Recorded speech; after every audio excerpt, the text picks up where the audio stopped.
So what we're here today, folks, is we're going to talk about getting the service done, right, and what it actually entails. It's not just a matter of dropping the oil and doing that. We want to show you exactly what a service entails, and hang around to the end, because at the end there's actually going to be a special for all you flogs out there at the end of it. So hang around and watch the end. Cole, what are we doing? What's happening at the end of it? Cole hasn't been informed yet, but there's a discount coming your way.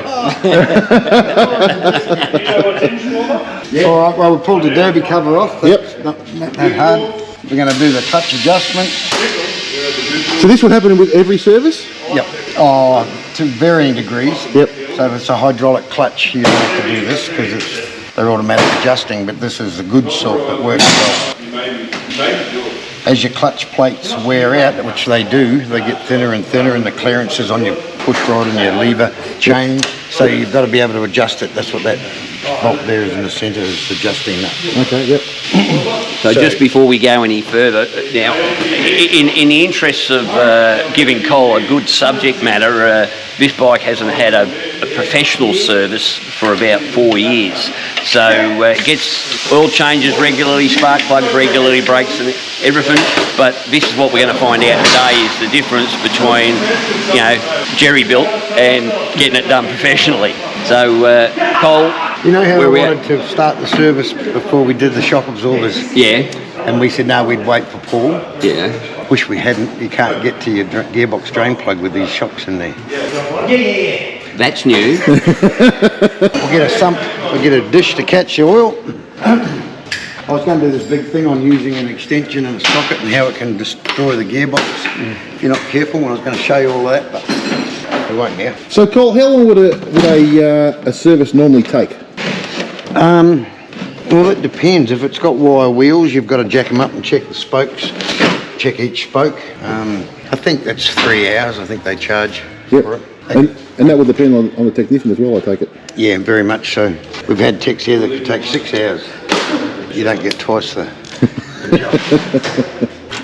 I'm starting to think the Hogs and Cogs bikes might be jinxed. You've had yours tip over and this one's tipped over. Oh, hang on a minute. Actually, I saved them both.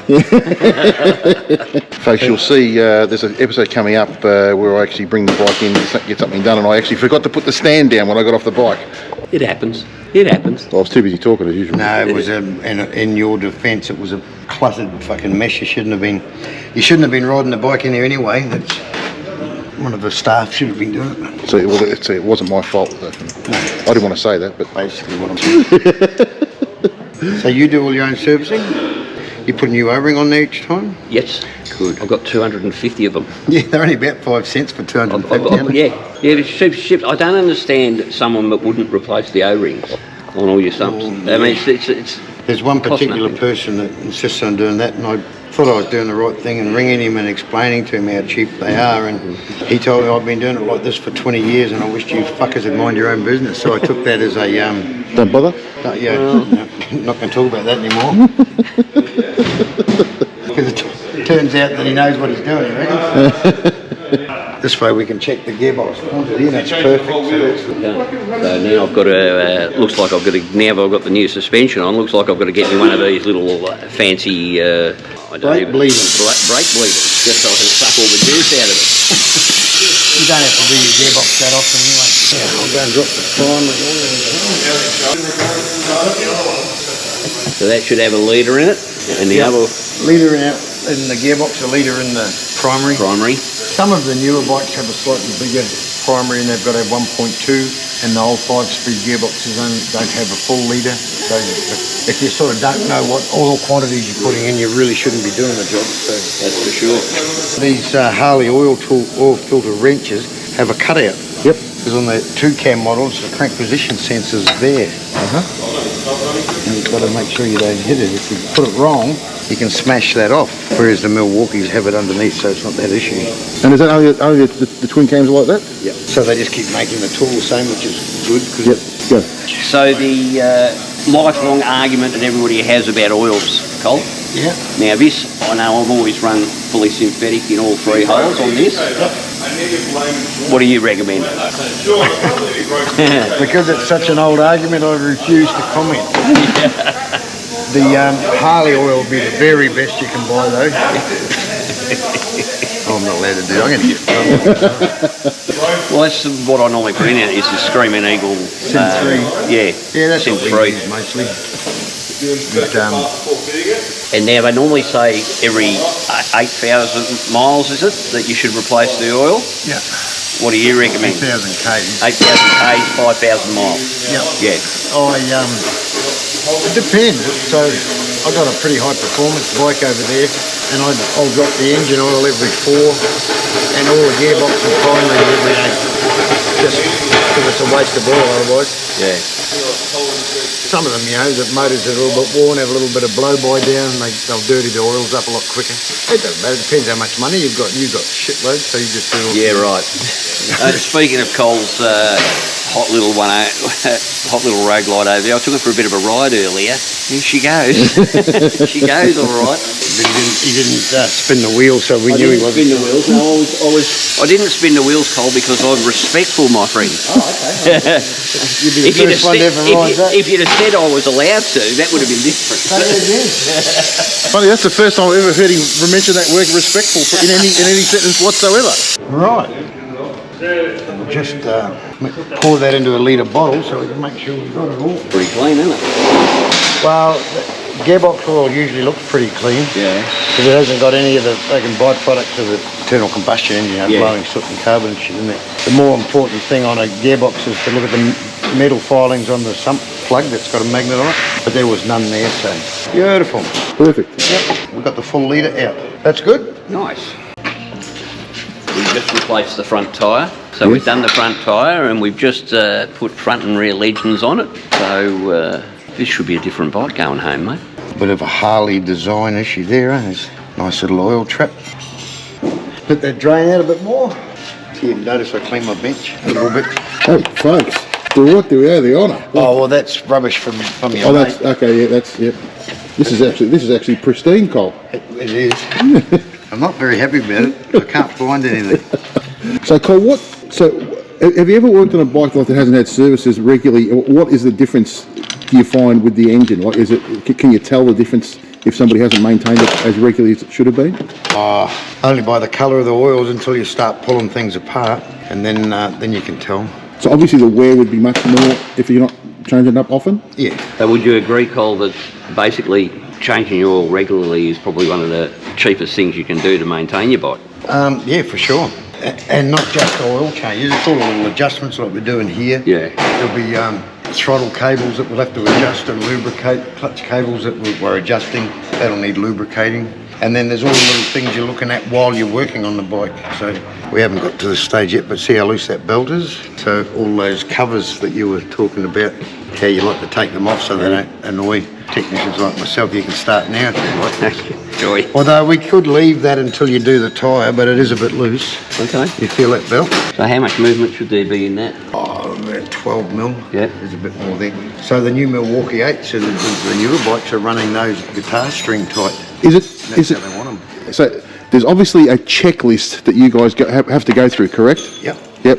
So I'm tipping most people don't go through that checklist every time they think they're servicing their motorcycle, but that's... Unless they've got a copy of it or they want to read their service. The manual Yep. will tells them all that's got to be done as well. Yep. But we'll have which I'm glad you reminded me, so we'll get a checklist in a minute. Yep. I'll go and grab one now, in fact. So that's the checklist there? Yeah. So we'll go through that step by every step. Yep. And do you like when people put these sort of things on, like these little covers and that? Is that one of your... You recommend He that? refers to those as fag tags. Say that. We had that conversation about those just a few minutes ago. We did. So what we're doing here is putting some clearance in the push rod that runs across, and we're doing that so that there's a sort of thrust bearing on the other side isn't in constant mesh. That makes sense? Yep. Good. 3/4 to a full turn. Everybody has their own idea on it, but I think it's 3/4 of a turn. When you're finished, as long as it's got that little bit of movement, that's the same. Whatever that is will be what's clearance. On the other side. Thrust bearings. Yep. Now, we need some lube. We've got to pull that clutch cable out, so we might as well do that properly. So to do that, got indicators under here too. Yeah. It's really good. That makes it easy to get the clutch perch out. Yeah. I've done everything imaginable to make it difficult for him because we wanted him to be able to, have an example of a bike to work on, one that's not just something so easy and simple. Yeah. Just raise the degree of difficulty up by 15%. Raise the bar a little bit for him. Anybody can just do a service on a normal motorcycle. Well, that's right, mate. Well, that's true. You don't have to do what I'm doing now every service. But when we get it down here and have a look, we can see how it's been well lubricated over the course of its life. Not. Try. Oh. Are these aftermarket levers? I would suggest Probably. they are. Yeah. I don't know, they were on it when I bought it. Oh, yeah. Righto then. Put that back in there so we don't hit the front mudguard with it, just as a little bit of safety. And get some lube down there. This is dry, that's probably never been lubed, is it? That you know of. That would be correct, yes. So, Whitey, what's it like laying yourself bare, like for all to see? I feel like I've been... violated. Yeah, that's the word. That's the word. But these are the things we do for our viewers, mate. So how much would you put in there, Cole? Is it a little dab? It just drops I out. suppose it will, yeah. But just enough to get some down there because this hasn't had any. Yep. Normally I just put a few drops down there each service. That's got a litre. But this will take probably a litre and a half. This one's been through Luckle management. This has all been kept nice. That boot's been reinstalled in the right spot. When I put it back in, I'll show you where that goes. Yep. But 9 times out of 10, the owners have never kept this nice and clean and they seize up. And if you can't get them to free up, you're up for a new cable, which gets a little bit expensive. So once again, fantastic maintenance by the owner. Is that what we're hearing? Is that what I said? I think it was. I think it was. That's what I heard. Well, these aren't Harley Davidson levers, Well, that's outrageous. but we'll put them back anyway because you're obviously a bit fond of your Curry McGark and shit, aren't you? Righto, checked it, that's all back in nice. And that's the clutch all nicely lubed and cleaned. Yep. And this is to adjust the lever. Yep. It's all a bit floppy and but that's because it's I'm not having a go. It's just how it is. It's just non-genuine. Yeah.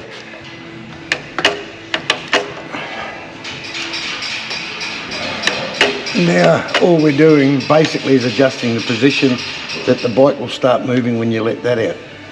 So the tighter you have this, the further out it'll adjust. But Harley give you a measurement in here on the clutch perch and we'll just set it. So can you do the same adjustment with a hydraulic clutch? No, it's all done by hydraulics. Yep. So pretty much you can't adjust the hydraulic clutch from that at all? No. The aftermarket Curry McGarkin boys brought out a lever that you can adjust with those little things on it. I think they work pretty good. I've got a question. If you're sitting at the traffic lights, and is it a problem to leave it in gear and obviously with the clutch in? It won't get the clutch too hot? So if you have a look here, see this is a spring.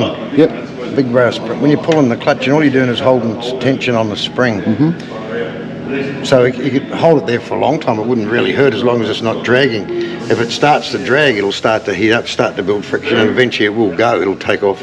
Yep. As long as that's disengaging the clutch.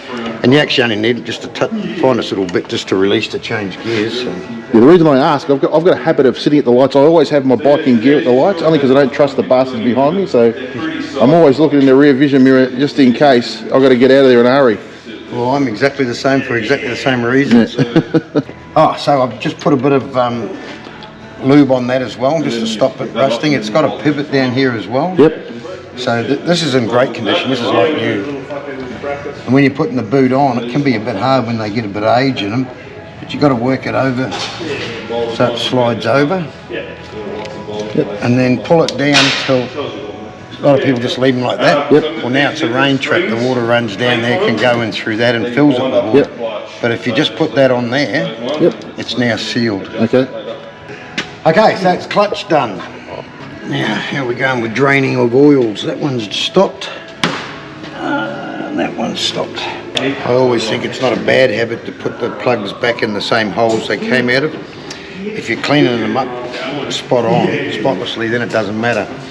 But the reason it matters if you don't clean them up is if you put one back in the, say, the engine with a little bit of primary metal filings on it, the next technician that pulls it's going to go over. Yeah. We've got filings in the engine when they might not have been, you know. So that's a magnet in there. They've got a magnet. Yep. Oh, that's plastic. It won't stick to that. Anyway, that's there to catch the filings. That's just hurtful.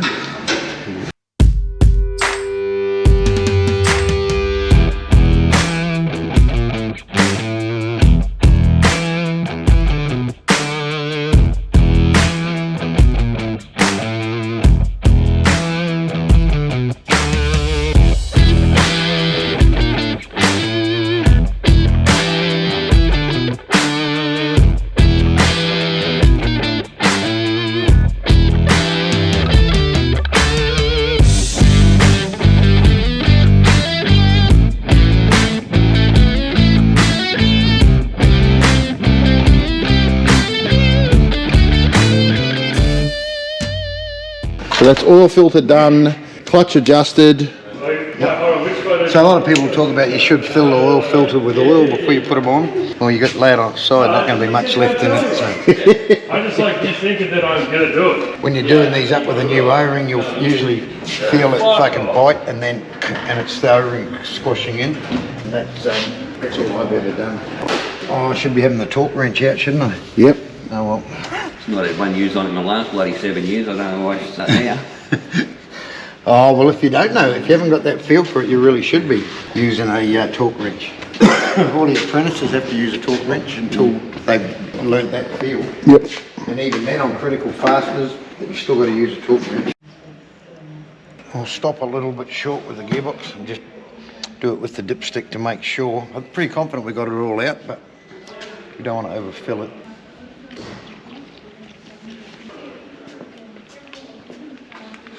Pretty good, just touching.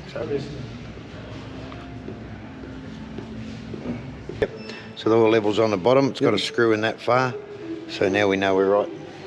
Now, are these intervals everything the same in like all bikes, like Evos, shovels, or should the older bikes should you be doing it more regularly? Oh, whatever the service manual says. Yep. But the older bikes, anything that's starting to get a bit worn out and got a bit of blow-by, probably needs it a bit more. Yep. This is a little bit controversial too. I only put the smallest little bit there, and my reason for doing it, people will say, oh no, the stuff will go in hydraulic and split the cases and all that shit. I do it for two reasons.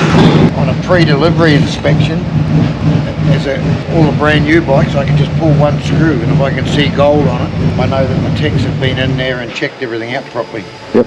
The main reason I do it, in a past life with my engineering company, we used to manufacture washing and degreasing equipment, and one of the parts that I had to do is anything with a blind tapped hole like all of these, when they've chromed it, it's got acid in there, and you've got to be able to wash and flush all those holes out. Well, they don't always do it, Harley particularly.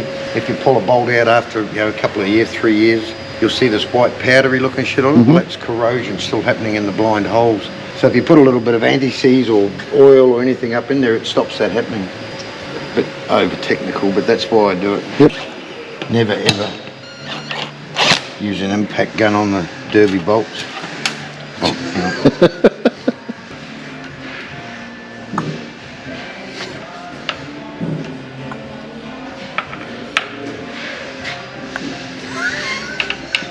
You got to listen closely. Yeah, there it is. It's like batteries are getting a bit flat in me torque wrench. Righto, that's that and that now. Let's go round to do the air cleaner. This could get ugly.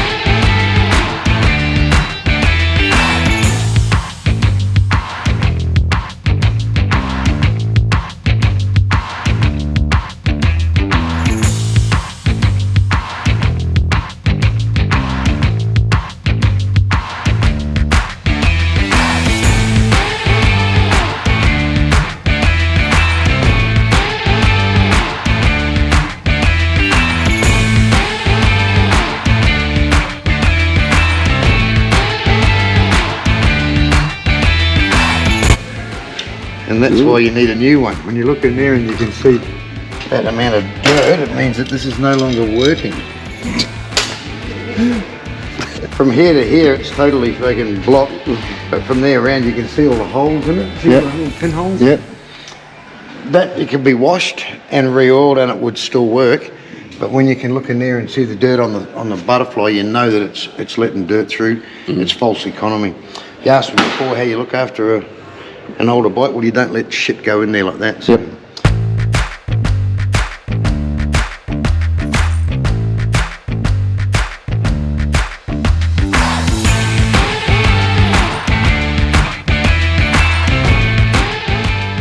This might not be good. It's been a while. Well, that's better. Some people use. Oh my God. It's not well? Jesus.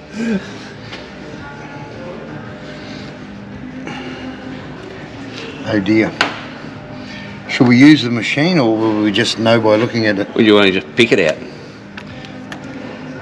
Boom. Jesus. It's rooted. Very One rooted. can say that I get full value out of my brake fluid.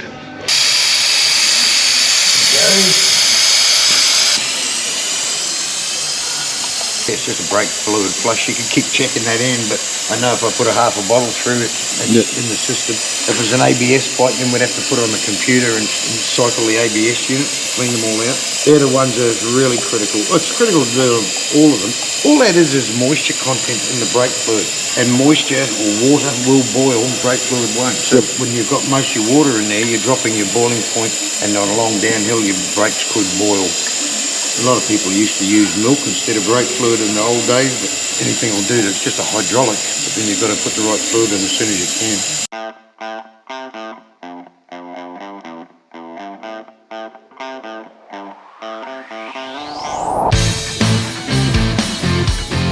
There's 26 psi. Right. It's got to be a bit more than that normally. Should be 32, shouldn't it?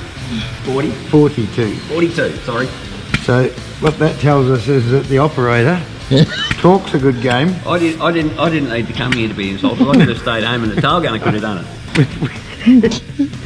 Well, here I am, weighing myself fucking bare. Yeah. Hey, is there enough air pressure in that actual thing there if you get that much air in the tyre, Cole? Like, No, this only goes to 30. I was going to say, because that's a lot of air to put in one I tyre. can guarantee It's you a the big front one will tyre. be alright. The front one should be perfect because we just did it. Just put a new tyre on it. But I just want to check one gauge to the other, and that would be fucking spot on 36. Yeah. So yeah, that's a little bit low in the back. And you're the sort of bloke that'll be saying to me, I fucking should get more out of them. I don't know why they're cracking up and I don't know. Keep me tight, Stephen. I keep me tyre pressures. You know, I don't. So now we go back to They're riding, mate. They've got to be ridden. Well, that's true, but they got tyre pressures. Yeah. They leak. They just leak. See how it is. It's rubber that comes out through them. Righto, so we go to here and it says the front tyre tread depth. Well, we know that's new because we just fitted it, so we'll do that. And we know it's got 36 psi in it. The rear, so we'll give that a green tick. So quick references, you just want to see everything green tick. Yep. Yeah. We're going into the orange here. Yeah, we did. So there's a wear indicator there. There are a few, some of them have got more tread over than others, so we'll use this one because it's quite good. Beautiful. Got another 10,000 in that, mate. It's 1 millimetre. So we'll go. We're due for a new tyre. We'll go there because it's up to the owner's discretion. And the owner's a tight ass. 1.0 millimetres. It had 30 psi in it. We've taken it up to 42. So it's not a tri-guide, we don't need that. The front pads were good, they're like new. The back pads are like new. The front master cylinder is good and the rear master cylinder was good. Parking brake, well, it doesn't have one of those because it's not a trike. The wheel condition is just good. That's more to do with steel wheels with spokes. And, yeah, so the wheel condition's good. Spokes not applicable. Wheel bearings, well, we know the front are good, but we don't know what the back's like. So what I would, normally we wouldn't take the wheels out on a service, so I just put question marks there. Now we know that the bearings in this we're going to want to change with the next tyre, because they haven't been done and they're okay now, so we'll just leave it at that. All right, you understand what that means? Yep. Leaks, there was no leaks. Critical fasteners, we'll run over some of those in a second. Sprocket pulley, that is going to get one of these because it's a bit loose. and I can't really examine the pulley and the belt with all the covers on it, but there's no point in pulling them off when we know it's coming up later. So if we weren't seeing the bike again, those would all come off and I'd be filling out a report on this. So I'll check the belt is good. Suspension, wow, that's just deluxe. It don't get any better than Legend suspension. Deluxe. Steering head, we'll check that when I get it off. The exhaust, we'll just call that loud.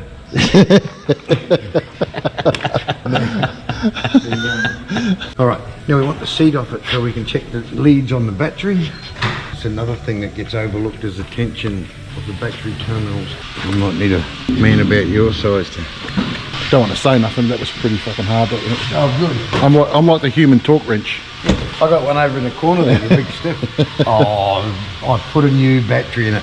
For fuck's sake. What? You haven't put a new battery in it. What? What you've done is put an aftermarket piece of shit in there.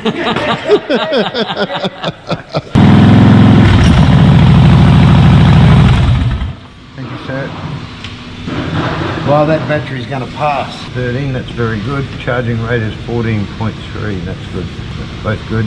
I'll put here Moto Bat. Cooling system, all that is Sin 3, so that's good. That failed and that failed. Flushed and bled, flushed and bled. Clutch operation is now good. Air filter was routed, now is new KNN, which means it can be washed and oiled next time. Oh, Whitey, we better do the fucking safety check on it. Just put the foot pedal down on the brakes. Brake light's coming on. Yep. Do the hand one, please. Yep. Wait. Yep. Do I the. can see it working. Do that one. Yep. Cool. Go for it. This is something I thought I'd save to show you. This is off a Street 500. Yep. They actually have a cush drive that drives the back wheel, but this bloke drilled and tapped it into a Sportster hub, and this is how it came into us. Those sitting like that. One's been cut short for some reason. The other three, they're big metric bolts. That passed a roadworthy on the other side of Melbourne somewhere. So what he's done is completely destroyed a pulley and destroyed the Sportster rear wheel. We've put it back now, but sad, eh? That's how it come in. Holy Toledo. They weren't even finger tight. So you ask if we see anything. Well, there's a recent one that was the day before yesterday. Oh, that was a headset. Oh, that's clean. Yeah. It's just notch. This poor bastard didn't know, the guy that owns it now, and bought it with a roadworthy. It's just sad. And he's a really nice guy, but he just doesn't know. Yep. So, old story, eh? Buyer beware. Let's see if you give it a ride. Brett can do the hot oil, make sure the oil levels are right. And now that bike's good to go to Darwin. Apart from the back tyre wouldn't make it to Seymour. Yeah. Report that the customer gets to sign that as well, and he can see what we've put on, what we've recommended. So I put here the next recommended service. It's got 60 on it now. You like to do it at 6 hours, and you said, so we'll call it 66. 68 would be when we'd normally write. Yeah. So it needs a new rear tyre, you know that, and the head stem needs tightening next time when we see the bike again. That's cool. All this is just a report. You were ticks we wanted to see anywhere where there's a sprocket, the pulley. Well, we don't know what they're like, so I've ticked them at yellow because we've got to take all those. Yeah. Not homosexual. What are those covers? He doesn't like my Arlen Fantastic. chrome covers. All the covers. I love them. Yeah. But as you promised me, you will take them off. I will take them you off bring before I back bring next it time. back. And that's it. So it's got a new it's got a battery. That's basically it. So as you can see, guys, a lot more goes into it than just basically changing the oil. So that's what we're talking about. I mean, that took what, 3 hours? I didn't time it, but it must be getting awful close. Be about 3 hours, I reckon it took. So there's, like I said, there's a fair bit goes into it. Now, what we mentioned before, for the month of July, these guys have got a special on for all the flogs. It's $100 off your service. That is a bargain. Did anyone tell you about that? I'm going to eat sausages again for a month. Where do I want some steak? Sausages again. So there you go, guys. $100 off for the month of July. Get your bikes in, get them booked in ASAP because I'm tipping it's going to be pretty popular. That's only for the flogs. $100 off your service. Get in, get them done, and come on, meet the I'm guys. a happy man, mate. I've got a bike that's backed up to beautiful condition. Be interesting. You should have done that, or we've got to have a tech test ride it. But when you ride it and then let us know, I think you'll notice it. Yeah. It'll be nice. Be better if that back tyre. I'm not being a prick. It's just that two tyres together will make your bike feel new. Yeah. One will still be fighting it a bit on the back, but you should notice a difference. So you can film that when you get home. No, you can get home, you can get your camera out and go, fuck, what a waste of time and money that was.